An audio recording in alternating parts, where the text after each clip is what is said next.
10 കുട്ടികളുള്ള ഒരു ക്ലാസ്സിലെ 50 കിലോഗ്രാം ഭാരമുള്ള ഒരാൾക്ക് പകരം പുതിയൊരാൾ വന്നപ്പോൾ ശരാശരി ഭാരത്തിൽ 2 കിലോഗ്രാമിൻ്റെ വർധന ഉണ്ടായെങ്കിൽ പുതുതായി വന്ന കുട്ടിയുടെ ഭാരം എത്ര? എടാ അപ്പോൾ പുതുതായി വന്ന കുട്ടിയുടെ ഭാരമാണ് കണ്ടുപിടിക്കേണ്ടത്. എടാ അപ്പോൾ ഇങ്ങനൊരു ചോദ്യം ചെയ്യാൻ നമ്മളൊരു ചെറിയൊരു ഫോർമുല പഠിച്ചു വെച്ചേക്കണം. ആ ഫോർമുല വേറെ ഒന്നുമില്ല, പോയ ആളിൻ്റെ ഭാരം ഭാരം പ്ലസ് അംഗസംഖ്യ ഇൻറ്റു ശരാശരിയിലെ വർധനവ്. അംഗസംഖ്യ ഗുണം ശരാശരിയിലെ വർധനവ്.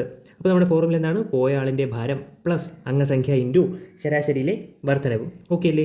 എടാ ഇനി ഇവിടെ പോയ ആളിൻ്റെ ഭാരം എത്രയാണ്? 10 കുട്ടികളുള്ള ഒരു ക്ലാസ്സിൽ 50 കിലോഗ്രാം ഭാരമുള്ള ഒരാൾക്ക് പകരം, അപ്പോൾ പോയ ആളിൻ്റെ ഭാരം ഇവിടെ 50 ആണ്.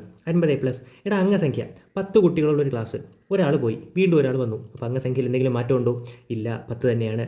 ഗുണം ശരാശരിയിലെ വർധനവ് തന്നിട്ടില്ലേ? 2 കിലോഗ്രാമിൻ്റെ വർധന ഉണ്ടായെന്ന് തന്നിട്ടില്ലേ? അപ്പോൾ 10 ഗുണം 2 ഈക്വൽ ടു 50 പ്ലസ് 10 ഗുണം 2 എത്രയാണ്? 20 ഈക്വൽ ടു 50 പ്ലസ് 20 70 കിലോഗ്രാമാണ് നമ്മുടെ ഉത്തരം. Option C.